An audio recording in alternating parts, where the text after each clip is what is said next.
स्वाध्यायात् इष्ट देवता संप्रयोगः. Union with the divine happens through self-study. સ્વાધ્યાય ઇષ્ટ દેવતા સંપ્રયોગ. સ્વાધ્યાયથી ઈષ્ટદેવનું મિલન થાય છે. એક બાજુ તપ અને બીજી બાજુ સ્વાધ્યાય. તપ છે એ ખેતર ખેડવાનું અને નિદામણ કરવાનું. સ્વાધ્યાય છે એ વાવેતર કરવાનું. એટલે તપની અંદર ત્રણ વસ્તુ, એક એટેન્શન આવે છે, એક અવેરનેસ આવે છે, અવેરનેસનું તત્વ, સાક્ષીનું તત્વ, અવેરનેસનું તત્વ છે, એ બધું એની અંદર આવે છે તપની અંદર. તપના માધ્યમ દ્વારા કાયા અને કાયાના જે ઉપકરણો છે, સાધનો છે, ઇન્દ્રિય, એની અશુદ્ધિ દૂર થાય. તો સ્વાધ્યાયના માધ્યમ દ્વારા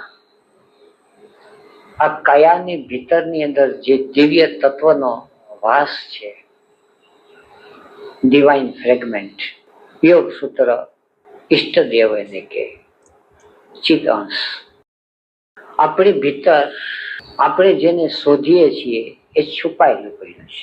પણ એટલે તપ છે એના દ્વારા આપણે પ્રેઝન્ટ મોમેન્ટમાં રહી છીએ, આપણે અવેરનેસ રાખી છીએ અથવા આત્મસ્મરણ કરી છીએ.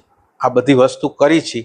એના પરિણામે પછી સ્વાધ્યાય દ્વારા જે આપણી અંદરનું જે કોન્શિયસનેસ છે એની હારે મિલન થવાનું છે.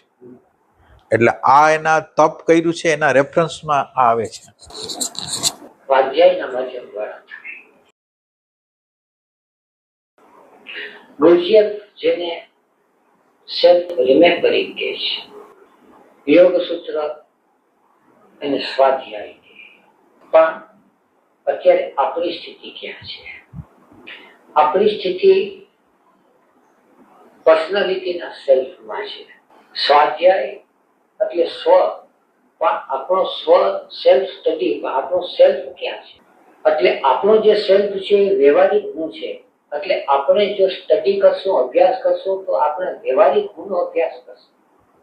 એટલે આપણે જયારે નવરા બેઠા હોય છે ત્યારે આપણે આપણો અભ્યાસ કરતા હોઈએ છીએ. કોની સાથે મારે મન દુઃખ થયું છે, કોની સાથે મને પ્રેમ થયો છે, કેટલો મારો ધંધો વિકસેલો છે, ક્યાં ક્યાં પૈસા સલવાઈ ગયેલા પડ્યા છે, અથવા તો મોજશોખની વસ્તુઓની. એટલે સતત જ આપણે અંદર જયારે જોશું તો આપણા વિચારો પર્સનાલિટીના વિશેષ હશે અથવા મોટે ભાગે હશે. અને આપણા વિકારો એ બધા ઇમોશન સેન્ટરની અંદર. આગલા સૂત્રમાં આપણે વાત કરી કે તપ દ્વારા અશુદ્ધિનો ક્ષય થાય. હમણાં જ થોડી વાર પહેલા ચર્ચામાં અમુક વાત નીકળેલી કે ફિઝિકલ ફૂડ આપણે લઈએ છીએ. ભગવાન એમણે કીધું જે તપ દ્વારા અશુદ્ધિનો ક્ષય થાય. એટલે તપ એટલે આપણી જે કોન્શિયસ હાજરી શરીરની અંદર રાખીએ, એટલે જેટલા સમય દરમિયાન રહે એટલો સમય સેપરેશન થાય. એ રીતે અશુદ્ધિનો ક્ષય. એટલે આની અંદર કેવી વસ્તુ છે, બધાની અંદર આમાં અસત્ય કહેતા હોય, બીજું કહેતા હોય, ત્રીજું કહેતા હોય, એની અંદર મુખ્ય સુર તો પ્રેઝન્ટ મોમેન્ટ, અવેરનેસ અને કોન્શિયસનેસ નો જ છે. એટલે એની અંદર ધીરે ધીરે એટલે આ બધાને સેપરેશન કરીને ધીરે ધીરે એની અંદર માસ્ટરી આવતી હોય. દાખલા તરીકે ધીરે ધીરે એની અંદર ડીપનેસ આવતી હોય.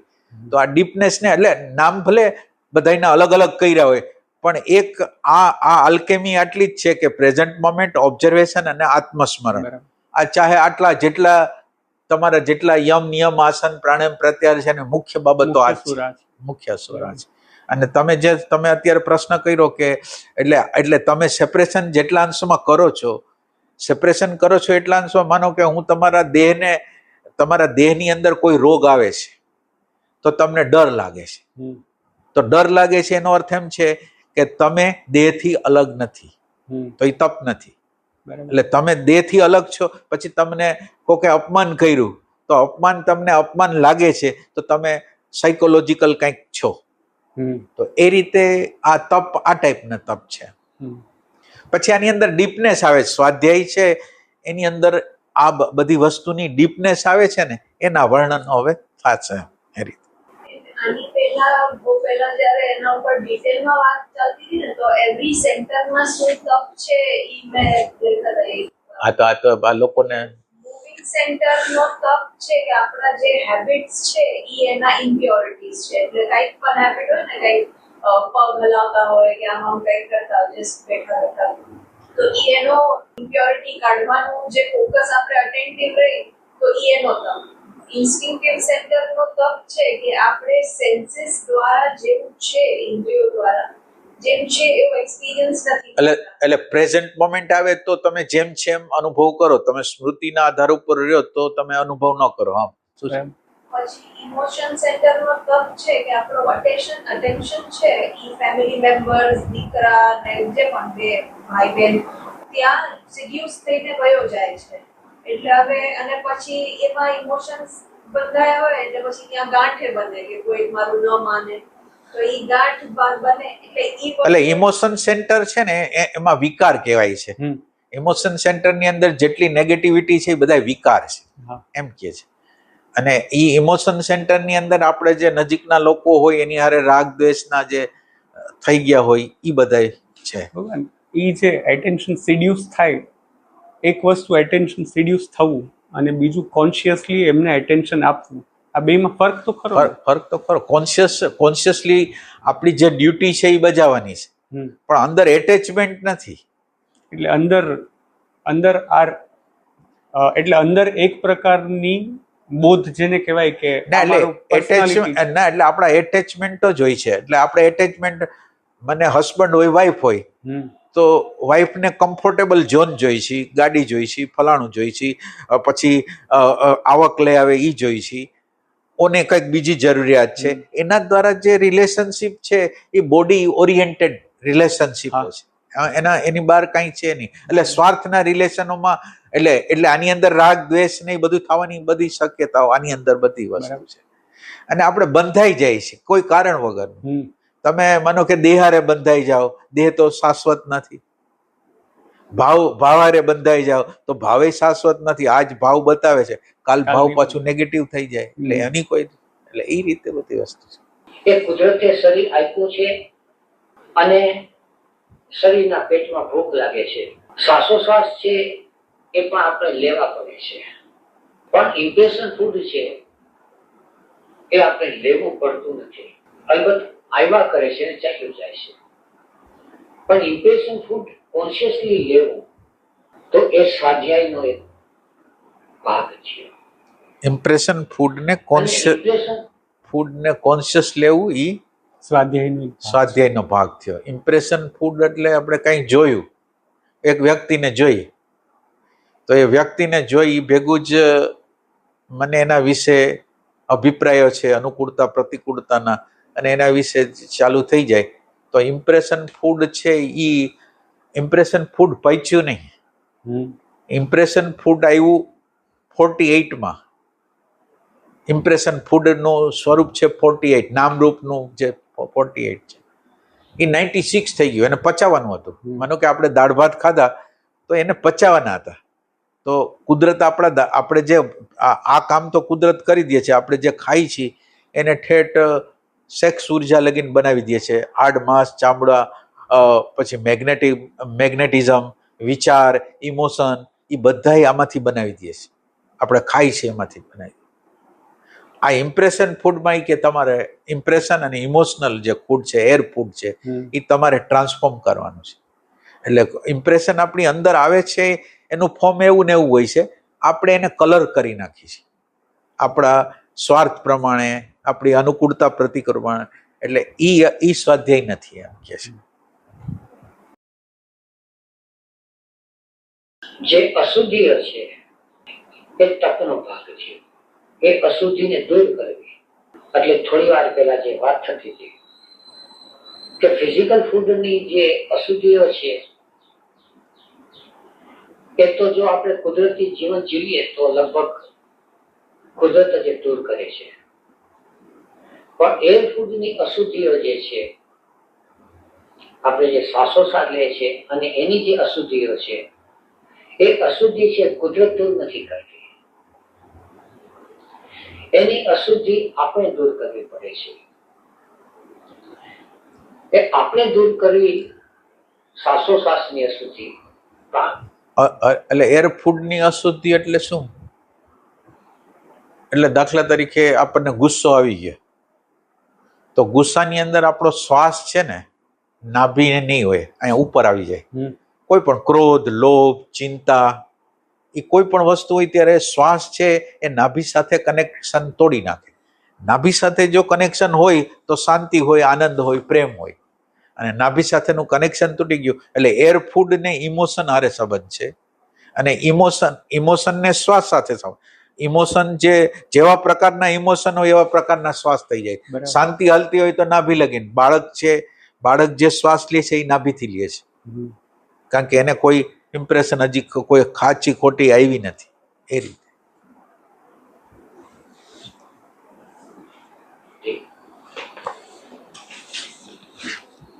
એ પ્રાણ ઉર્જાની અશુદ્ધિ જે છે એ જ્યાં પડેલી છે એને એસ્ટર બોડી કહે.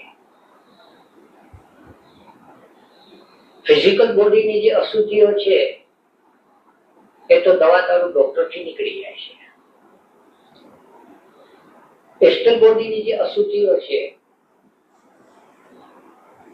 એ દવા દારૂ ડોક્ટર થી નથી નીકળતી. એને માટે પછી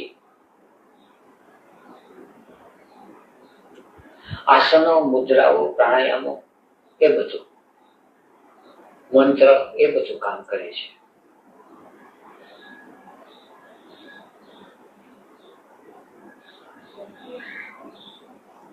એસ્ટર બોડી એટલે ભાવ શરીર.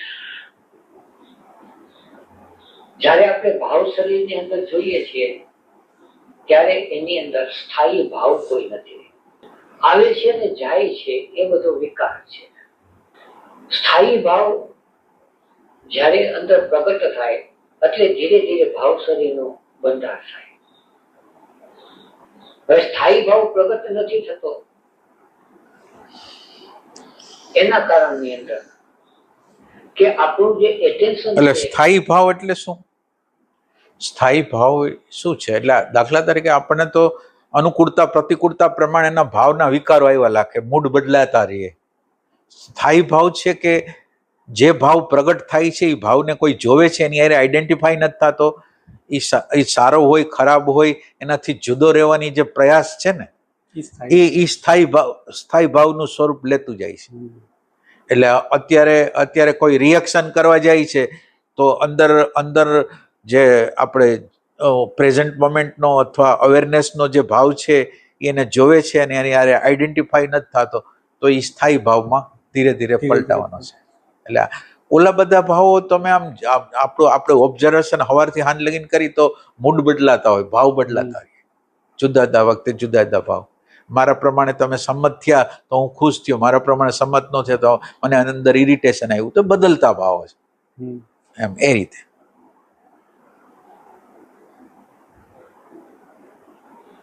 એ મોટે ભાગે પર્સનાલિટીના સેલ્ફમાં ચાલ્યું જાય છે.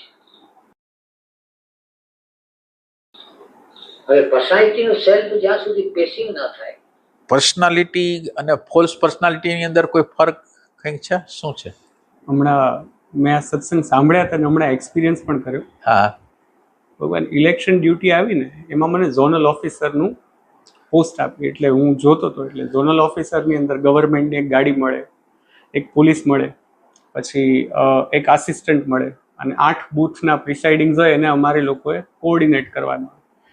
અને એટલે ફોન કરું કે હું ઝોનલ બોલું છું એટલે સામેવાળાનો ટોન બદલાઈ જાય. બરાબર. અને બધા લોકો સાહેબ આવ્યા એમ કરવા લાગે. બરાબર.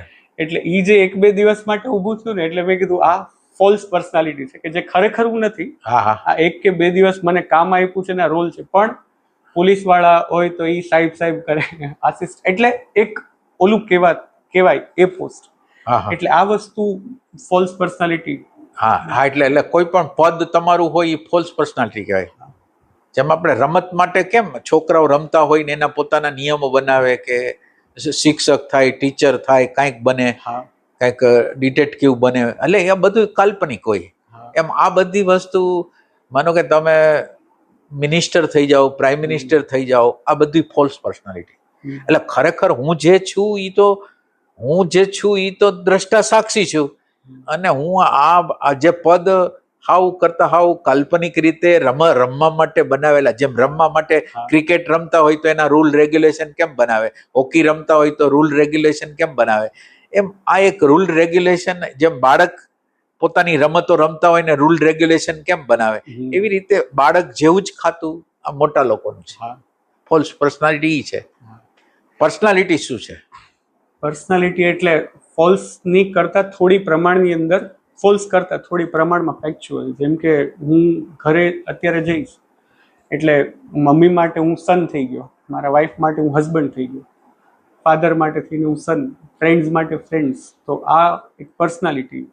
અચ્છા, પર્સનાલિટી શબ્દ પર્સોનામાંથી આવ્યો છે, મુખોટો. મુખોટું એટલે કોક આપણી સામે જે આવે છે, દીકરો આવે છે તો બાપ થઈ જાય છે, પતિ આવે છે તો પત્ની થઈ જાય છે, બરાબર, દેરાણી આવે છે તો જેઠાણી થઈ જાય છે. એ ટાઈપની વસ્તુ છે, એ બધી પર્સનાલિટી કહેવાય. અને ઓલું રીતે ભગવાન રિયલાઇઝ મને થયું હતું, એ એક સ્ટેટમેન્ટ હતું ને કે આપણી જે ફોલ્સ પર્સનાલિટી છે એ બીજા લોકોના આધાર ઉપર ટકેલી હોય. આધાર ઉપર કે બીજા બધા લોકો, સપોઝ કોઈ પ્રાઇમ મિનિસ્ટર છે એટલે બીજા બધા લોકો એને જે રીતે જોવે કે આ સાહેબ આવ્યા ઊભા થાવ એમ, એટલે એ બધુંના આધાર ઉપર એની પોતાની જે ફોલ્સ પર્સનાલિટી છે એ ટકેલી. એટલે ઓમ બધી સેલિબ્રિટી જે આપણે જેને કહી છે ને, એ ઊભી છે આ જે એના ચાહકો છે એના દ્વારા ઊભી છે, અને એના દ્વારા ઊભી એટલે એકબીજાના આધાર ઉપર એકબીજાને ઊભા કર્યા છે. એ રીતે પણ સર, તો એમાં ફેર શું થયો કે આમ જેમ ઘરે જાય તો પપ્પાની સામે દીકરા થઈ જાય, આમાં ઇલેક્શન ડ્યુટીમાં ગયા હતા તો એની સામે ઝોનલ ઓફિસર થઈ ગયા, તો આપણે આને પર્સનાલિટી અને આને ફોલ્સ એટલે ઓલી આર્ટિફિશિયલ છે, એટલે આ વ્યવહારને હલાવવા માટેની, એટલે આને આર્ટિફિશિયલ કહેવાય, બનાવટી. એટલે રમવા માટે આપણે કેમ રમવા માટે બધા નિયમો, એમાં આર્ટિફિશિયલ કહેવાય. આ તમે જયારે રિલેશનમાં જે છો એ તો રિયલ વસ્તુ છે ને, ફેક્ચ્યુઅલ છે ને. આ રમવા માટે, દાખલા તરીકે તમે પેલા શું રમતા, વેપાર રમતા, એમાં 1000, 2000, 3000 ની, હવે ખરેખર એ 1000, 2000, 3000 છે જ નહીં. એમ તમે પ્રાઇમ મિનિસ્ટર છો જ નહીં. આ તો આપણે રમવા માટે ચાલુ કર્યું છે એટલા માટે આ છે. આ તો આર્ટિફિશિયલ જ છે, ઓલું તો રિયલ છે. રિલેશનશીપ તો કંઈક રિયલ છે, એના મુખોટા રિયલ છે. એમ એ રીતે બ્લડ રિલેશન સિવાય જે રોલ હોય તમારા, જે રોલ હોય એટલે અગર હું ટીચર હોઉં તો એ પર્સનાલિટીમાં આવે. હોમ પર્સનાલિટીમાં આવે, પણ આપણે એને ફોલ્સ પર્સનાલિટી બનાવી દઈએ. કેવી રીતે કે ટીચર હોવું એ કંઈ વાંધો નથી, પણ હું બેસ્ટ ટીચર છું, હું સારી ટીચર છું, હું બહુ બીજા કરતા સારું કામ કરું છું. આ બધી ફોલ્સ પર્સનાલિટી. કારણ કે જે એક્સટર્નલ બોડી છે એ કોઈ વ્યવહારના માણસોને જરૂર નથી, ને વ્યવહારના માણસોમાં બનતું પણ નથી. વ્યવહારના માણસોને સ્થાયી ભાવની જરૂર પણ નથી. વ્યવહારના માણસોને વિકારી ભાવથી ચાલે છે. એસ્ટ્રલ બોડી કેવી રીતે બને? આને એસ્ટ્રલ બોડીની વાત કરી.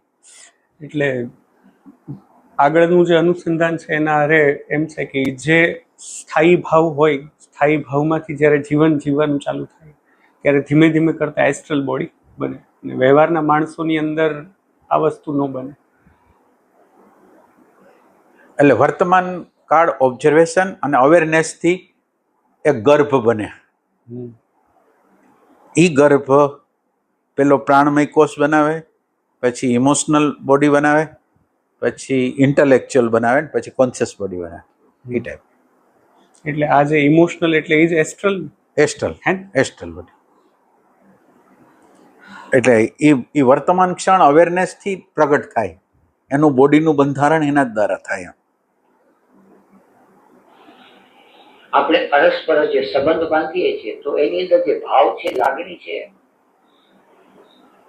એ બદલાવ થયા કરે.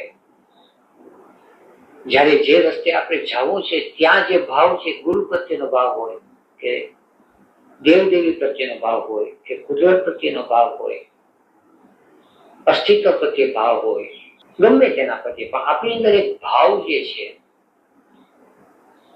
એક સ્થાયી જોઈએ. હવે સ્થાયી ભાવ છે, ગુરુજીએ તેને પોઝિટિવ ઇમોશન કહે. તો પ્રેમનો ભાવ છે, કરુણાનો ભાવ છે, ક્ષમાનો ભાવ છે, અનુગ્રહનો ભાવ છે, સાહસનો છે.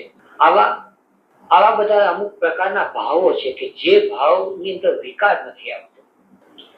તો આ બધા ભાવ માંથી જે શરીર બંધાય છે એ ભાવ શરીર, એ ભાવ કાયા.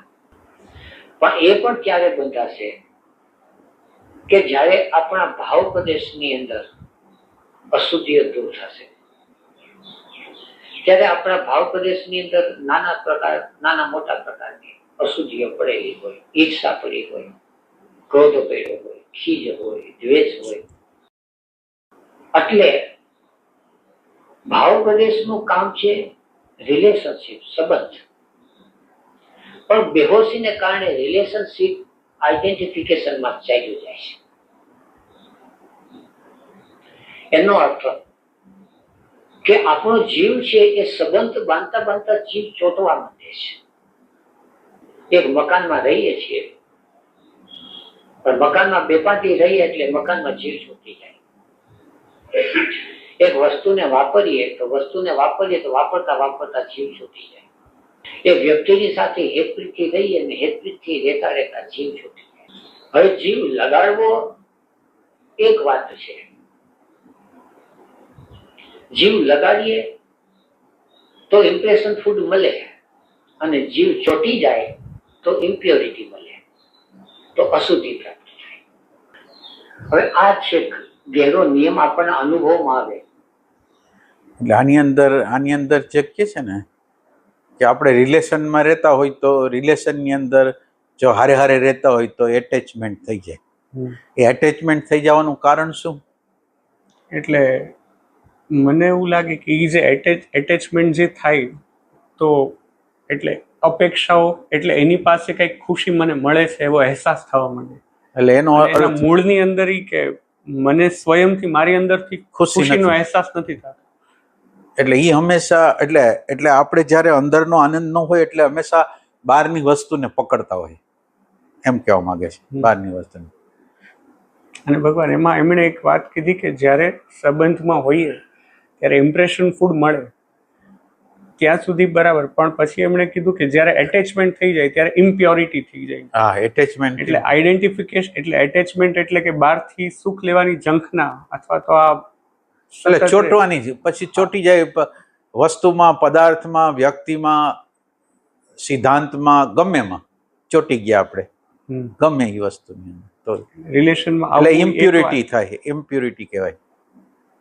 એટલે ઇમ્પ્યોરિટી કાઢવા માટે જે આપણા ભાવની જે કચાશો હોય, સ્વાર્થનું કેન્દ્ર હોય, એક્સપેક્ટેશન હોય, એ બધાને સમજવું પડે એ રીતે. કે કોઈની સાથે આપણે જીવ લગાડ્યો, હેતપ્રીતથી આપણે બધાએ વાતોચીતો કરી, હૈરા ફૈરા, હૈમાં આનંદ કર્યો, અને આપણે જીવ લગાડ્યો તો હવે છૂટા પડ્યા એટલે છૂટા પડી ગયા. એક લગાડવો ને એક પરવો, છૂટા થઈ ગયા. એટલે આપણે આપી એક વસ્તુ ને ચોટી જાય એક વસ્તુ, એ રીતે એની સાથે બધું છૂટું થઈ ગયું. એટલે જે કઈ આપણે માયણું કાઢ્યું એ બધાનો આપણી અંદર ઉમંગ ઉત્સાહ રહે. પણ જીવ જો ચોટી ગયો તો પછી આપણો જીવ છે બૈડા કરીશ. કે આપણે અનુભવ હશે કે કોઈ મકાનની અંદર હોય, કોઈ વસ્તુની અંદર હોય, તે વસ્તુ વાપરી ત્યાં સુધી મજા નહીં. આપણે કોઈ વસ્તુ પદાર્થને આપણે જોઈને, એટલે જે દેખાય છે ને એ પેરીફરી છે, જે દેખાય છે એ પેરીફરી છે. એટલે પેરીફરીને તમે અડો. હવે આ માનો કે એક દેહને જોયો ને દેહનું આકર્ષણ થયું તો આ પેરીફરીને જોઈ. હવે પેરીફરીમાં જોઈને ગયા એટલે એની અંદરની વસ્તુ જે સંસ્કારો હતા એ બહાર પડ્યા, અને સંસ્કારોને લીધે કોન્ફ્લિક્ટ થયો. એટલે એનો અર્થ એમ થયો કે આપણે જ્યારે ફિઝિકલ બોડીને જોઈતી ત્યારે એના એસ્ટ્રલ બોડીને આપણે જોયું નહોતું કે એની અંદર શું છે. અને વધારે એનાથી આપણે ઊંડા જવું હોય તો એની અંદર જે રહેલું હોવાપણું છે, આત્મતત્વ છે, એને આપણે વધારે સ્પર્શ કરી તો આપણને અત્યારે સાયકોલોજીકલ વર્ડ જે બહાર નીકળ્યું છે એમાં કામ કરીને આપણા અંદરનું પ્રેમ પ્રગટાવી શકીએ. એ રીતે. એટલે અત્યારે આપણી વસ્તુ કેવી છે, પેરી ફરીને જ અડવાનું. તમે જે વસ્તુ જોવો ને એ પેરી ફરી કહેવાય. એ દેખાય છે એવી નથી. માનો કે તમારું શરીર દેખાય છે તો આમ સ્થૂળ શરીર દેખાય છે. સ્થૂળ શરીરની પાછળ આખી રચના, સૂક્ષ્મ શરીર, કારણ બોડી, મહાકારણ બોડીની રચના છે, એને કોણ જોવે? એટલે બધાય જોશે એ પેરી ફરી. માનો કે ખુરશીને જોવે છે, બધાને જોવે છે, એ પેની પેરી ફરી છે.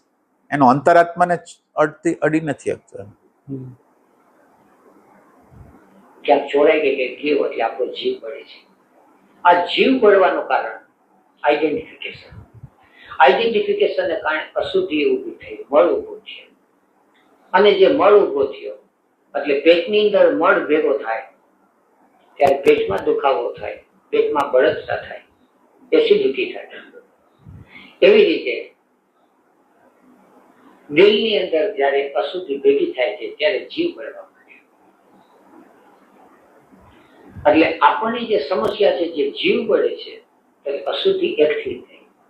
તો એ અશુદ્ધિને કઈ રીતે દૂર કરવી? તો કેવા પ્રકારની અશુદ્ધિ છે એવા પ્રકારની એની વિધિ હોય. પેટમાં દુખતું હોય તો એની દવા જુદી હોય. તો એર ફૂડની અંદર, એસ્ટર બોડીની અંદર કોઈ ને કોઈ પ્રકારની અશુદ્ધિ હોય તો એ અશુદ્ધિ છે એ એના પ્રકારે ધ્યાનની વિધિથી એ દૂર કરી શકાય. તો મંત્રો અને પ્રાણાયામ એ બધી પ્રક્રિયા છે, એ બધી એસ્ટર બોડી માટેની છે. ભાવ શરીર બરાબર ચોખ્ખું થઈ જાય. હવે ભાવ શરીર બરાબર, આની અંદર શું કીધું એને? એણે જે કીધું કે મંત્રો અને પ્રાણાયામ છે એ એસ્ટ્રલ બોડી માટેની વિધિ છે, પણ એ કઈ રીતે એના માટે છે એ મને ના, એટલે મંત્ર કે પ્રાણાયામની વિધિ દ્વારા કંઈક પ્રાણ શુદ્ધ થાય, પ્રાણ રિધમમાં આવે, એવું બધું ખરું. પણ ખરેખર ઇમોશન સેન્ટર શુદ્ધ ન થાય. આ હું તમને કહું. હા, એ અવેરનેસ વગર, જાગૃતિ વગર ક્યારે કરતા ક્યારે શુદ્ધ ન થાય. આ બધી બારીક પ્રક્રિયાઓ છે એવું મને લાગે. છતાંય ઘણીવાર બહુ વધારે ગાંઠો પડી ગયો હોય ને બધું હોય તો આવી પ્રક્રિયાઓ હોઈ શકે. એની અંદર પ્રક્રિયાઓ બધા જીબ્રીશ નથી કહેતા? જીબ્રીશ એટલે ગમે બોલો તમારે હીટ.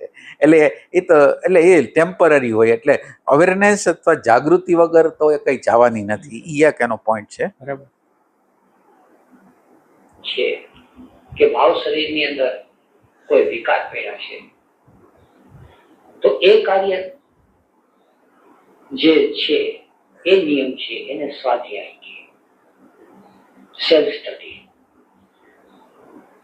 પોતાના ઘરની અંદર જોવે કે કચરો ક્યાં પડ્યો છે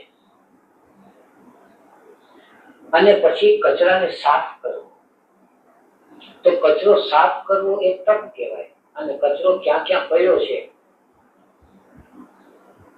કેટલો પડ્યો છે, એ સ્વાધ્યાય કહેવાય. બે ફંક્શન જુદા જુદા છે પણ બંનેની જરૂર છે. એનું એટલે આમાં એને શું કીધું? એણે કીધું કે કચરો સાફ કરવો એ તપ છે, પણ કચરો ક્યાં ક્યાં પડ્યો છે એની ખબર પડવી એ સેલ્ફ સ્ટડી છે, ઓબ્ઝર્વેશન. તો હવે એટલે તપ ઇન ધ સેન્સ એટલે સપોઝ મારી અંદર મારું ઓબ્ઝર્વેશન ચાલુ થાય.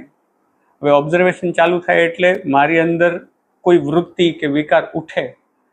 હવે ખબર તો પડી કે એ છે, કચરો છે, પણ હવે જો હું એનાથી સેપરેશન કરીને જોઈ શકું, જો એની યાર આઈડેન્ટિફાઈ નથી થતો, એ અઘરું છે. તો એ જે પ્રકાશ છે એની હાજરીમાં પ્રગટ થાય અને નીકળે. આને એમણે તપ કીધું. ના, એટલે ઓમ સાચી તમારી વાત, પણ એની અંદર એમ છે કે તમારું કેન્દ્ર બનાવવું અને કેન્દ્રમાંથી ઓબ્ઝર્વેશન કરવું, પ્રેઝન્ટ મોમેન્ટમાં રહેવું, એ કચરાને ગોતવાની પ્રક્રિયા છે. અને અવેરનેસ છે એ તપ છે, એમાંથી કાઢવાની પ્રક્રિયા. એ ટાઈપ. એટલે પ્રેઝન્ટ મોમેન્ટમાં આવો તો તમને દેખાય બધું, જાય કઈ નહીં.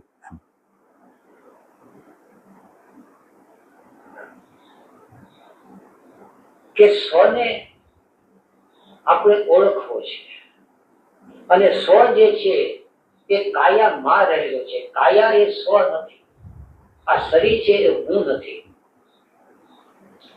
પણ અત્યારે અને આની અંદર તપ છે એ પેલા કીધું, સ્વાધ્યાય પછી કીધું. પછી ના એટલે ઓમ ઓમ આ એવું નથી કે પેલા ને પછી આ હા. બધું હારે હાલતું હારે હોય હારે. એ ટાઈપની. એટલે ભગવાન એ જે એમણે 3 વસ્તુ કીધી ને, હા, એ કઈ હા તપ, સ્વાધ્યાય અને ઈશ્વર પરિધાન, એટલે આમ એક રીતે એ નકશો જ લાગે. ના એટલે એ હારે હારે હાલતી પ્રક્રિયાઓ હોય. હા હારે હારે થોડું થોડું થોડું કંઈક હાલતું હોય, ઓબ્ઝર્વેશન હાલતું હોય, પ્રેઝન્ટ મોમેન્ટ હાલતી હા. હોય, એ બધાનો મિશ્રણ હોય મિશ્રણ બધું. હાલે. એ રીતે થિંકિંગ સેન્ટરમાં પણ હું થઈ ગયો છે, ઇમોશન સેન્ટરમાં પણ હું થયો છે, અને ફિઝિકલ બોડી એટલે લિસ્ટિંગ મૂવી અને સેક્સ સેન્ટરમાં પણ હું થઈ ગયો છે.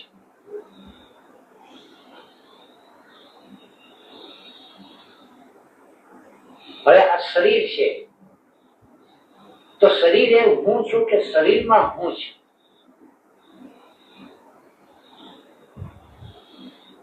આ જો અનુભવ નો ભેદ ખબર પડે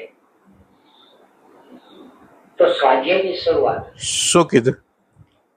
કે શરીર એ હું છું કે પછી શરીરમાં હું છું, હા, આ અનુભવનો ભેદ ખબર એ પડે. કેવી રીતે ભેદ કરો? એટલે મને એમ છે તમે જે જળ ચેતનના પરોક્ષ નિશ્ચયની વાત કરો છો ને, ના, એ આપણે એના કરતા સિમ્પલ વધારે વિચાર અને એટેન્શન. હા બરાબર. ના એટલે આ બે વચ્ચેનો ભેદ તમે જ્યાં લગી નક્કી ન કરો ને ત્યાં લગી ન થાય. વિચાર શું છે, એટેન્શન શું છે, આ બે જ વસ્તુ. જળ ચેતન તમે જેને હા. કહો ને, હા.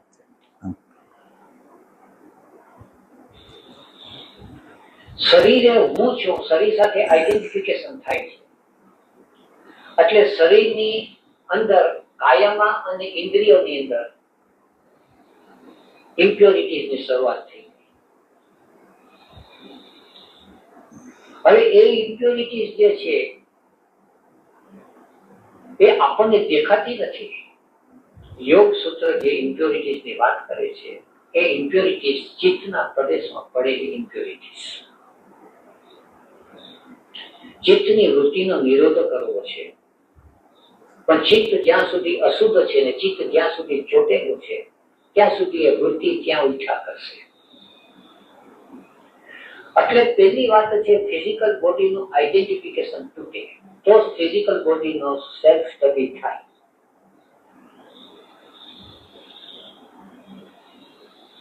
હા, તો અઘરમ અઘરું. શ્વાસ છે તો શ્વાસોશ્વાસને હું જોઉં તો પછી શ્વાસનો અભ્યાસ કરી શકું. તો શ્વાસોશ્વાસ ચાલે છે તો જે શ્વાસ અંદર શરીરમાં જાય છે તો શરીરમાં કે ઠેકાણે જાય છે, શું થાય છે? તો શ્વાસ અંદર જાય છે તો શરીરમાં જુદા જુદા પ્રકારની સંવેદનાઓ ઉત્પન્ન કરે છે. તો સંવેદનાને જોવું, આ બધી વિપશ્યનાની પદ્ધતિ. પણ એની પછાડી સાયન્સ આ છે કે એક બાજુ તપ થાય છે, બીજી બાજુ સ્વાધ્યાય થાય છે. શરીર છે એ ચાલે છે તો ચાલે છે તો હું એને જોઉં છું, તો ચાલવા પ્રત્યે અવેર છે. પણ ચાલવા પ્રત્યે અવેર થયો તો અવેરનેસ તો આવી, કોન્શિયસ એનર્જી તો આવી. પણ હવે એને સ્વાધ્યાય કરવું હોય તો શરીરના પગ ચાલે છે અને સમગ્ર શરીર ઉપર એની ક્યાં ક્યાં અસર પડે છે તો એ પોતે ઓબ્ઝર્વેશન કરે.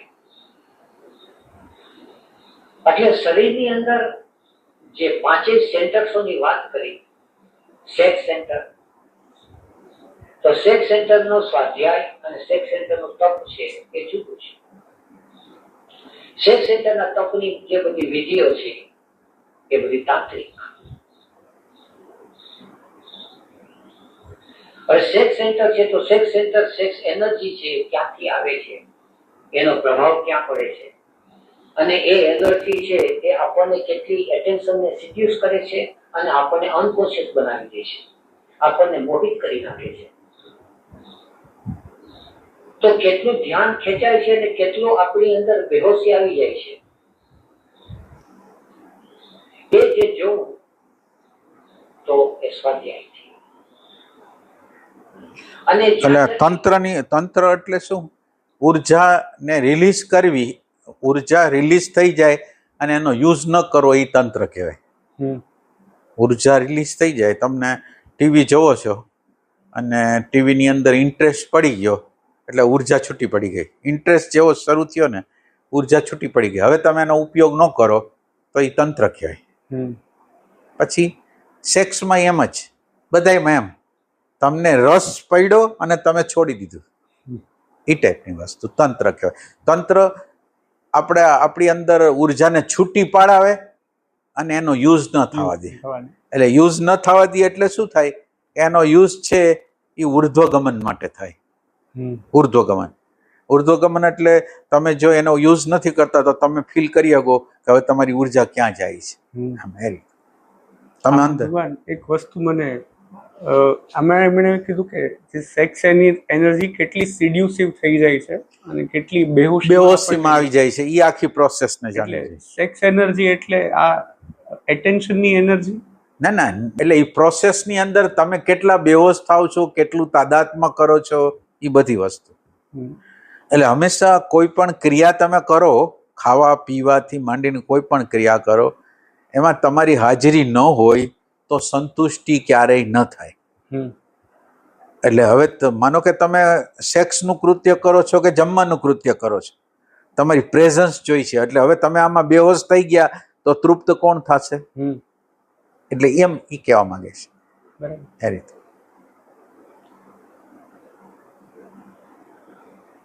લાગે એ ઇમ્પ્યોરિટીઝને દૂર કરવી એનું નામ તપ. એવી રીતે ઇન્સ્ટિંક્ટ સેન્ટરની અંદર બે વસ્તુ આવે છે, એક બ્રીધિંગ અને એક સેન્સિંગ. શ્વાસોશ્વાસની પ્રક્રિયા છે, તો શ્વાસોશ્વાસની પ્રક્રિયાથી અમુક શ્વાસ લેવાથી શરીરમાં ઉર્જા આવે છે, ત્યારે અમુક પ્રકારના શ્વાસ લેવાથી શરીરમાંથી ઉર્જા છે ચાલી જાય છે. આપણે ઘણી વાર બહારનો કોઈ પ્રસંગ પડ્યો અને હાલકારો નાખી દે થઈ જાય અને એની સાથે શરીર ઢગલો થઈ, એટલે ક્યાંક પણ ઇન્સ્ટિંક્ટ સેન્ટરની અંદર અશુદ્ધિ અતિશય આવી ગઈ. પછી એના કારણો બહારના કોઈ પ્રસંગો હોય, બહારની કોઈ પ્રવૃત્તિ હોય, કોઈ પણ હોય, તો તરત જ સ્વાધ્યાય શરૂઆત થઈ જાય. સેલ્ફ સ્ટડી કે આ શરીર અત્યારે ઢગલો કેમ થઈ ગયો, આ બેસી કેમ ગયું. શરીરની અંદર એક સહજ રીતે ઉર્જા ખાલી થઈ જાય. સવારથી સાંજ સુધી શરીર પ્રવૃત્તિમાં હોય અને સાંજ પડે ત્યાં શરીર છે, જે પશુ પક્ષી સરળતાથી સુઈ જાય એમ શરીરને સરળતાથી નિદ્રા આવી જાય, તો સમજવું કે શરીર છે એ કુદરતના ક્રમ પ્રમાણે છે, પણ શરીર હારેલું થાકેલું લાગે, નિરાશાજનક લાગે, તો ક્યાંક અશુદ્ધિ આવી ગઈ. તો આ જે અશુદ્ધિ છે, તો અમુક અશુદ્ધિઓ છે પ્રાણાયામથી દૂર થાય છે, અને અમુક અશુદ્ધિઓ છે એ બધી ધ્યાનની વિધિઓ, જેમ કે ઇન્દ્રિયોની ધ્યાનની વિધિમાં અમુક હોય કે ત્રાટક છે, તો આંખની ઇન્દ્રિયોની માટેની, કાનને માટેનો કોઈ શ્રવણની વિધિ હોય, શરીરની માટેની કોઈ સેન્સિંગની વિધિ હોય, તો આ બધી વિધિઓ છે એ બધી વિધિઓ તંત્રની અંદર આપેલી છે. તો ઇન્સ્ટિંક્ટ સેન્ટરની અંદરના તપ છે એ જુદા પ્રકારના, સેલ્ફ સેન્ટરના જુદા પ્રકારના, મૂવિંગ સેન્ટરના છે એ જુદા પ્રકારના. મૂવિંગ સેન્ટરની અંદર શરીરની અંદર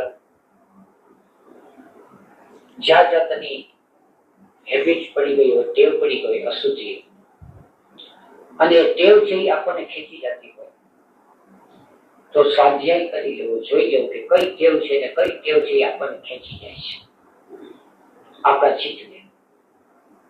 તો એના ઉપર તપ કરવું પડે. ચા વિના ચાલે નહીં કે સિગરેટ વિના ચાલે. શરીરને ટેવ પડી છે એટલે ચાલે નહીં.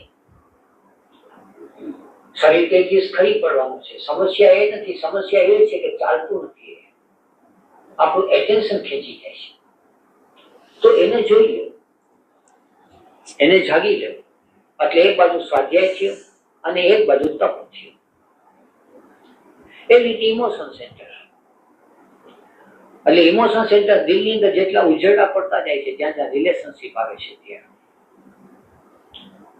તો એને સેલ્ફ સ્ટડી કરી લેવી, જોઈ લેવું ક્યાં ઉજળા પડ્યા છે, કઈ વ્યક્તિથી અને કેવા પ્રકારના રિલેશનશીપથી, એટલે એ ત્યાં ક્લિયર થઈ જાય. એવી રીતે થિંકિંગ સેન્ટરમાં ક્યાં ક્યાં કન્ડિશનિંગ છે. એટલે ઇમોશનલ સેન્ટરની અંદર શું કીધું એને? મને કીધું કે જે વ્યક્તિઓથી ઉજરડા પડ્યા છે, કેવા રિલેશનથી પડ્યા છે અને શું કામ એટલે એની અંદર એવું છે કે ઇમોશનલ સેન્ટરની અંદર આપણને એમ કહે છે કે તમારું પરસેપ્શન બદલાવો. વ્યક્તિ પ્રત્યેનું જે પરસેપ્શન તમે બનાવ્યું છે ને એને તમારે બદલાવાનું છે. કુદરત એમ કહે છે કે તમે પરસેપ્શન નહીં બદલાવો, તમે તમારા સ્વકેન્દ્રની પ્રમાણે તમે એને જજમેન્ટ કરશો. દાખલા તરીકે તમારી યારે સારો વ્યવહાર કર્યો એટલે સુખી, ખરાબ વ્યવહાર કર્યો એટલે દુઃખી. તો એ જે ખરાબ અને સારા, દુઃખી સુખી છે એ તમે હવે ખરેખર એ તમને એ બતાવવામાં આવ્યો છે કે તમારે સુખ દુઃખથી પાર થવું છે કે સુખ દુઃખમાં રહેવું છે. જો સુખ દુઃખમાં રહેવું હોય તો કોઈ વાંધો નથી, સુખ દુઃખથી પાર થવું હોય તો તમારું પરસેપ્શન બદલાવવું પડશે. કે હું સ્વાર્થના કેન્દ્રને ચોંટી ગયો છું એટલે મારું પરસેપ્શન આવું છે. હું હવે આ સ્વાર્થના કેન્દ્રને અહીંથી હટાવી અને મારા હોવાપણામાં જો નાખું તો એ પરસેપ્શન જો બદલશે તો ઇવોલ્યુશનની પ્રક્રિયામાં જઈશ ને. જો પરસેપ્શન એટલે કુદરત આ બધી પ્રસંગો દ્વારા પરસેપ્શન બદલવાની વાત કરે છે. તમારું પરસેપ્શન આત્મા ઓરિએન્ટેડ હોવું જોઈએ, મેટર ઓરિએન્ટેડ ન હોવું જોઈએ, એમ એ પ્રમાણે કહેવા માંગે છે. ભગવાન અહીંયા આગળ એક વસ્તુ મને આની સાથે કનેક્શનમાં છે એટલે સમજવી છે. એટલે જ્યારે કોઈ વ્યક્તિ પરસેપ્શન ચેન્જ કરવા માટે, એટલે સપોઝ તમે છો અને હું છું અને મેં કોઈ વ્યક્તિની ફરિયાદ તમને કરી, તો તમે મને નવો દ્રષ્ટિકોણ આપો છો. એ દ્રષ્ટિકોણ એવો છે કે જેની અંદર સામેવાળો વ્યક્તિ દોષિત નથી થતો, પ્લસ મારી અંદર જે કોઈ ઘટનાને લઈને તકલીફ પડી છે એમાં ખરેખર મારી અંદર શાંતિ આવે એમ છે. એટલે તમારો દ્રષ્ટિકોણ જો હું રાઇટલી જોઉં તો ખરેખર એનાથી મને જ શાંતિ મળે એમ છે. આવી વસ્તુ હોવા છતાં વ્યક્તિની અંદર વ્યક્તિને જ્યારે કંઈ કહેવામાં આવે અથવા તો કોઈ દેખાડવામાં આવે કે આ દ્રષ્ટિકોણ બદલવાથી તમને શાંતિ મળશે, છતાં પણ માણસ એનો સ્વીકાર કેમ નહીં કરતો? એ કોઈ યંત્રની એવી કન્ડિશન, યંત્રનું ફંક્શન છે. યંત્રનું ફંક્શન છે. યંત્રની અંદર એવું હિપ્નોટિઝમ કરેલું છે કે હું બરાબર છું. યંત્રની ઇનબિલ્ટ રચનાઓ છે આ બધી. હવે હું બરાબર છું એ ભાવના તમારા જાગૃતિમાં ન આવે ત્યાં લગીને બિચારું કોઈ દી કઈ ના થાય. પ્રતિબંધક કર્મ કહેવાય આને. પ્રતિબંધક અવેરનેસ ના આવે ત્યાં લગીને પ્રતિબંધક કર્મ કહેવાય. જાગૃતિ તમને ના આવે તો પ્રતિબંધક કર્મ કહેવાય. એટલે કોઈ ને કોઈ પ્રકારની સમસ્યા ઉત્પન્ન કરતું હોય અંદર પોતાને, અને છતાંય એને ખબર ન પડે કે આ વસ્તુ છે, ચોખ્ખી દેખાતી હોય છતાં એને ન ખબર પડે એને. અને કોઈ વ્યક્તિ જ્યારે કહેવાની ટ્રાય કરે કે આનાથી તને રિલીવ થઈ જશે, તને વ્યક્તિગત, બીજા કોઈને નહીં, આમ કહેવામાં આવે છતાં પણ એ જગ્યાએ એટલે ઇનબિલ્ટ આ બધા પ્રોગ્રામિંગો છે કે જેની અંદરનું યંત્ર લર્નિંગ કરવા માંગતું નથી. જે જગ્યાએ છે એ જગ્યાએ રહેવા માંગે છે, પોતે બરાબર છે એવું માને છે, એટલે લર્નિંગ કેવી રીતે થશે? બધા આખા માનવ જાતના યંત્રની રચના જસ્ટિફિકેશન એ અંદર છે, ઇનબિલ્ટ છે. એટલે તો દુનિયા બદલતી નથી ને. દુનિયા જે વાંક ગોતે છે એ ક્યાં ગોતે છે? બહાર ગોતે છે કે આ જગ્યાએ વાંક છે, આ જગ્યાએ વાંક છે.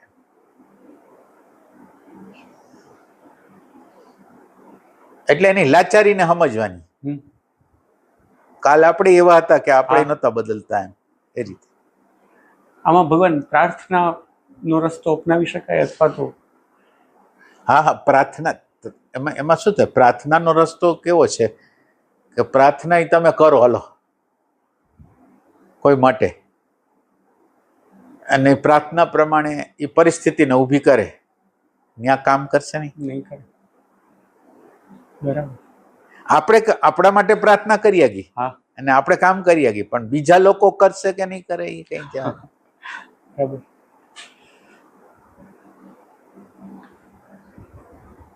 આજે બ્રહ્મવેદાંતજીનું હા. સાંભળ્યું તો એની અંદર આ વાક્ય એમણે કીધું હતું. હા હા એમણે શરૂઆત એવી રીતે કરી કે મારે અગર જાગી જવા પછી અથવા તો મારે મારા ઉપર કામ કરવું હોય તો મને તમામ પ્રકારની સુવિધા સુખ સગવડ સમજ છે, પણ જાગેલા કોઈ વ્યક્તિ હોય એણે જ્યારે બીજા કોઈ વ્યક્તિની હારે કામ કરવાનું આવે તો એને એટલું બધું મુશ્કેલ પડે અચ્છા કે ક્યાંથી કેમ કરવું કઈ રસ્તો ન મળે. એ એમણે કીધેલું. શું કીધું તું ફરીથી મારે? કે જ્યારે મારે હું જાગું છું કે મારે મારા ઉપર વ્યક્તિગત કામ કરવું છે. કોણ બ્રહ્મવેદાંતજી બ્રહ્મવેદાંતજી કહેતા કહે. શું કહેતા? કે મારે જો મારા ઉપર કામ કરવું છે, મારું કન્ડિશનિંગ તોડવું છે, હા, હા. મારે મારી અંદર ઉતરવું છે, તો મારી પાસે બધી જ સમજ સુખ સગવડ બધું છે. પણ જ્યારે કોઈ વ્યક્તિ જાગી જાય અને ઈ જાગેલા વ્યક્તિએ જ્યારે બીજાની સાથે કામ કરવાનું થાય, એ વ્યક્તિ કે જેને કંઈક રાઈટ અન્ડરસ્ટેન્ડિંગ આપવાની ટ્રાય કરે, તો એ કે એટલું બધું મુશ્કેલ પડે છે. અને પછી એમણે આગળ એવું કીધું કે સંસારના બધા માણસોને ધ્યાન ધારણા સમાધિમાં શું થાય છે કઈ જ કેવી આમ સમજાવી જ કેવી રીતે શકાય. અચ્છા અચ્છા. એટલે એમણે કીધું કે એ જગ્યાએ બહુ મુશ્કેલી ઊભી થાય કે સમજાવવું કેવી રીતે. એટલે એક જણાને બધું દેખાય છે અને એક જણાને કઈ દેખાતું નથી, અને આ બે વચ્ચે એક ત્રીજી કડી હોય શ્રદ્ધાની, હા, એનો અભાવ હોય. અભાવ. એટલે તમે વિચાર કરો કે ઓલી વ્યક્તિ એનાથી આગળ છે, એને એનું બધું દેખાય છે, હમ. અને છતાંય ઓલો માનવા તૈયાર નથી. શ્રદ્ધાનો અભાવ છે. શ્રદ્ધા એટલે હાજીયા નહીં. હા. શ્રદ્ધાનો અર્થ એમ છે બને કઈ સાચું કહેતા હોય એટલું જ, હમ. એટલું લેવા તૈયાર નથી. બરાબર. કે તમને ન ખબર હોય, સાચી વાત. અમારા લેવલથી અમારે શું કરશું અમને જ ખબર હોય. હા એટલે આપણે સત્સંગત થઈએ છે ને, એની અંદર એ એમ કહેતા હોય કે તમે અમારા જેવી અવસ્થામાંથી પસાર નથી આવો એમ. અથવા એને સંશય હોય કે આને ખબર પડતી છે કે નહીં પડતી હોય. ના રિયલ